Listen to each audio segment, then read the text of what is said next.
I feel like this is going to be our first disagreement of the day. We're going to switch gears to the NFL. I want to talk Browns, and you guys have talked a lot of Browns, obviously on the Brown and Orange Weekly podcast on the Land Sports Show, and I know that our colleague at Believe in Media, James Alfred, truly believes that this could be the year the Browns win the division, and I am the one pushing back. I'm sorry to all you Browns fans out there, but I just don't feel like there is a way, unless Burrow and Lamar both have season-ending injuries, the Browns can win the division this year. I think the schedule is brutal. I don't know for the record if Watson and Stefanski are on the same page or if they even like each other. I have no evidence of that. And I think that Browns fans are overlooking the fact, and I know Cincinnati, it seems like they may have some issues in the locker room, and that could be something, but T. Higgins did get re-signed. I think as long as you have Joe Burrow and Lamar Jackson in your division, you are easily third. And I think people are just underlooking the fact that, Cincinnati was getting hot last year at the right time until Burrow went down with the injury, and that opened the door for Flacco and the Browns. So I just think, listen, the defense is going to be good. The offensive weaponry is good. But I just don't know. Being third in the division at quarterback, if the other two are healthy, am I wrong? Am I too harsh, Clarence?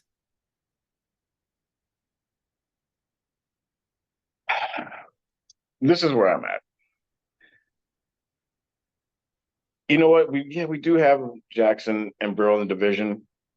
The two things that are going to decide this year whether they have a chance to win the division. Number one is Deshaun Watson. Like, forget all the other guys. It's Watson. If he doesn't play well, we're not going to get saved by Flacco off the couch again. It's just that, I've said it before. Like, I like Jameis. Everybody wants to talk about, oh, he throws a lot of interceptions. Well, you know what? Flacco threw a hell of a lot of interceptions He during did. his run last year as well. So I'm not really concerned about that, but I don't know if that magic can come back again. So it's all about Watson. And number two, the division. You're like, yeah, sorry, the schedule. Like you said, the schedule is absolutely brutal. It is a brutal schedule. The chances of them being able to get through that schedule, it's hard for me to say that they can't win the division, but that is a tough road that they got to go down. And again, for me, more than anything, more than the other quarterbacks in the division, more than everything else, it's Watson. If he does not play well, they're dead in the water. They're dead in the water, and then we have to figure out a way to obviously make a move with him, which is gonna. I've read different scenarios where they can offload him, and none of them seem to help the Browns, monetarily wise, I guess. But it's just, you gave up all that draft capital, and this is year three. If he doesn't play well, something's got to give. Something absolutely has to give. By the way, I know a lot of people were excited when Stefanski and Barry signed their contract extensions, whatever it was, a week or two ago. I said immediately, the contract extensions don't mean crap. If they go out there and win 6 or 7 games, they're liable to get fired. Yep. Yep. It was nice that it was. I feel like all extensions for coaches and GMs are just ceremonial Yes. because it's like, oh, yeah, you know what? Hey, we upped your deal for 3 or 4 more years, but that team goes out in the field and shits the bed. Hey, that 3-year deal could be done after 1 or 2.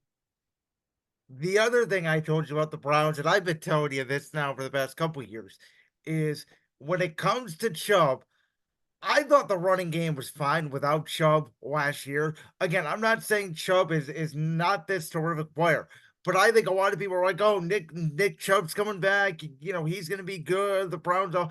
I'm like, well, what if Chubb's not the same? You know, and I kind of felt like last year, even at the trade deadline, I've been saying this for 2 years. If you're going to put the ball into Sean Watson's hands, yes, you need a good running game. Do you need a great running back? I mean, name me the team with a great running back that has won a Super Bowl. And as we've talked about, there's not a lot out there. So I'm not saying Chubb's not valuable, but I've been telling you this for 2 years. If I got the right deal for Chubb, I'm the only person in Cleveland that would consider trading him. See, that I'll disagree with you there, and that's just the Cleaver homerism in me. I love Chubb. I was in Pittsburgh at that game when that injury happened. I That's the number one reason I will not be going back to Pittsburgh to watch football ever again in my flipping life ever. Um, Yeah. I the I need to see what the hell this offense is going to be. We heard last offseason that Stefanski and Watson were in the lab and they were cooking up this offense and yada yada yada. Here we are this offseason. They've moved off of AVP. They've brought in, new coaches and everything. And here we are. We're revamping this offense again. And it's supposed to be special. And everybody's supposed to be able to, it's supposed to be an explosive offense. I need to see this, what the hell it's going to be, because from everything that I'm hearing, they're going to kind of devalue the running game a little bit, which, okay, I guess if that's the way you want to go. But if that's going to be the case, then I'm going to agree with you that, like, maybe there isn't a need for a Chubb, but the Cleveland fan in me is just like, the guy, he is the consummate professional. He runs his ass off, busts his ass, quiet. You don't hear about that dude in the news. You don't hear about that dude doing nothing. And I get where you're coming from. Um, but I just don't know. Number one, I just don't know what the Browns are going to do with the run game this year. If it's anything like last year, where Flacco's throwing the ball 45 times a game, then there might be need to be a discussion. And by the way, what people I think are underlooking and not talking about is the Washington offensive line coach Bill Callahan, who obviously now is with his son in Tennessee, the new head coach of the Titans.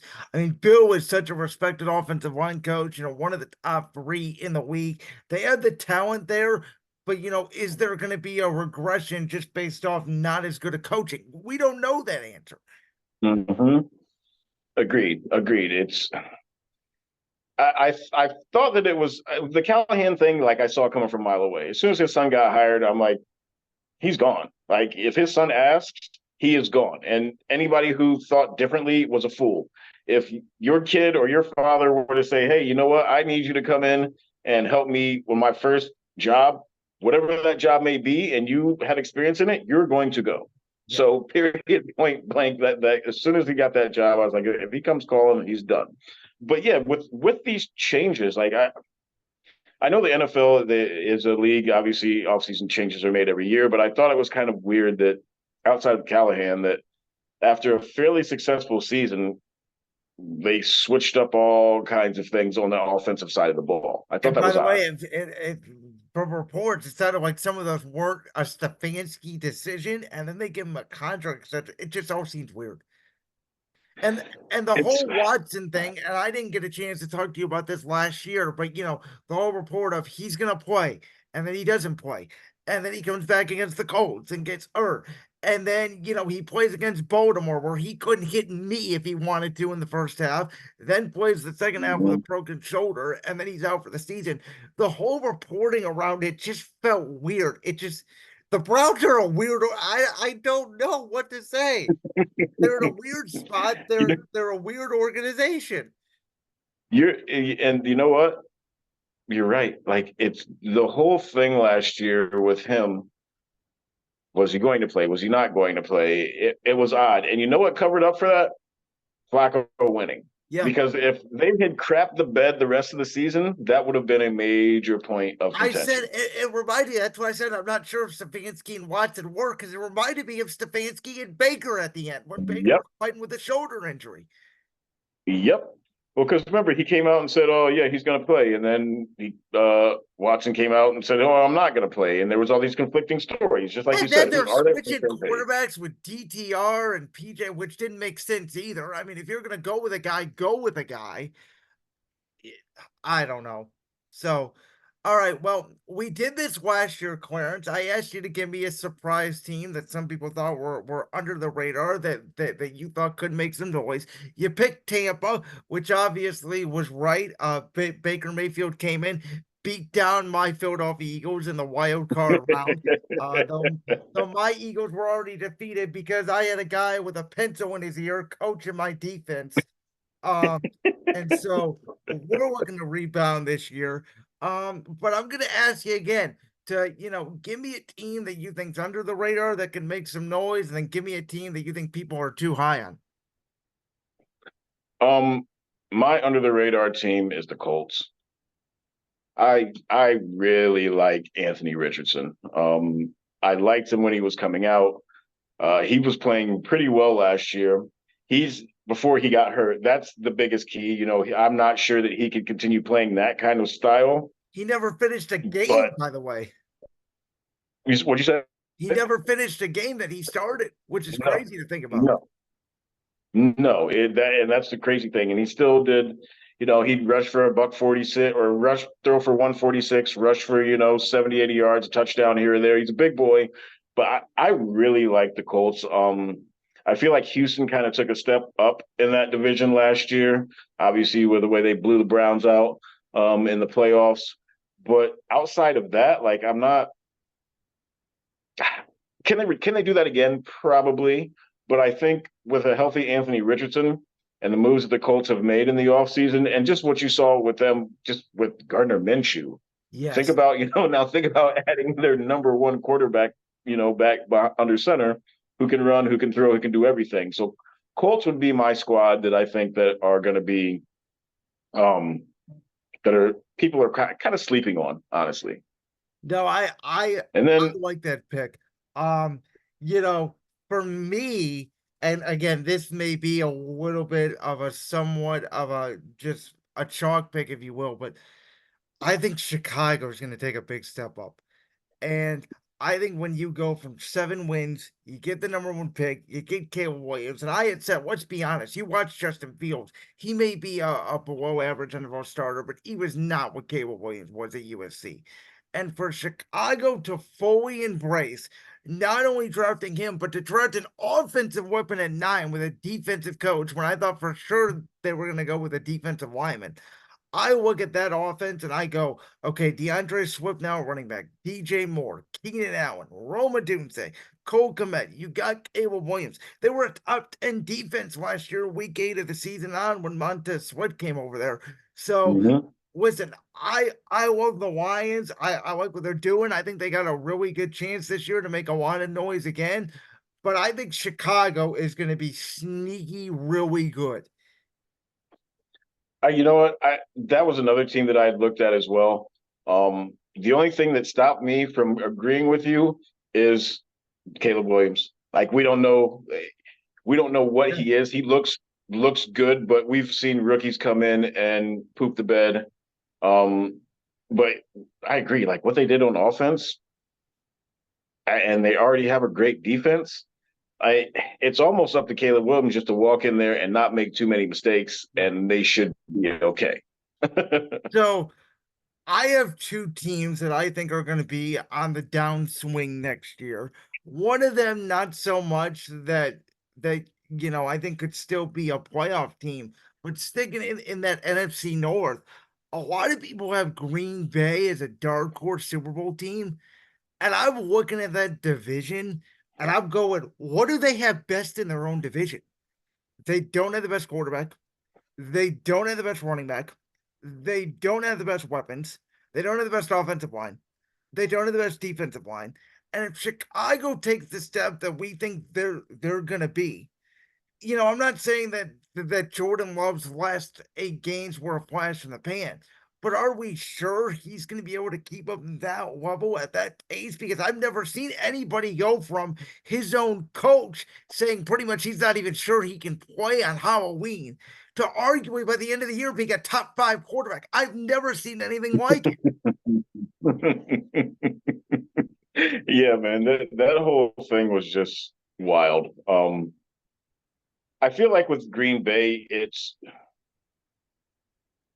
I guess, and not even with Green Bay, I feel like it's the NFL as a whole. You play a different team every week. You play 4 teams or 3 teams that are in your division. You play them twice. You play a different team every week. So it is a truly week to week league. So you can look really, really good against one team because you guys just match up well with them, and look like ass the next week against a team because you don't match up well. And I feel like that's where people get caught up at, like, oh, the last four games of this or the last four games of that, or it, even going into like the NCAA tournament, like you play a different team every time, and it's like, oh, this guy really performed well in the NCAA tournament. Well, yeah, he was playing against smaller teams and whatever. I feel like everybody gets caught up in you know somebody getting hot at the right time, and they don't take into consideration who they were actually playing against. Yep. Um, Green Bay is I like Jordan Love. I think he's a solid QB.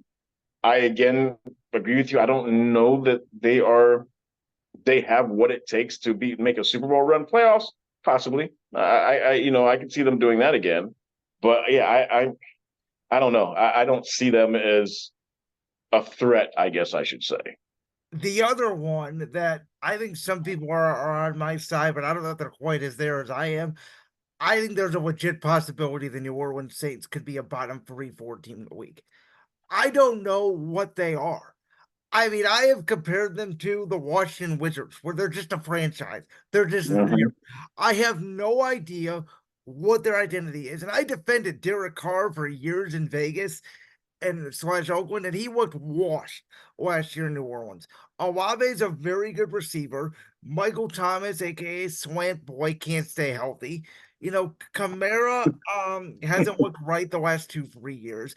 They have statistically the worst head coach in the NFL in history, next to Hugh Jackson and Dennis Allen.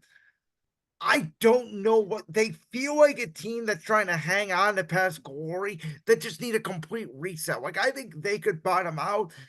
And I'm not saying Carolina's going to be great, but like I could see Carolina taking them for third in the division and the Saints finishing in the bottom.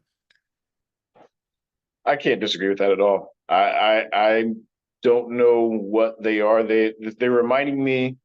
They have that those years with Drew Brees where I mean they were awesome.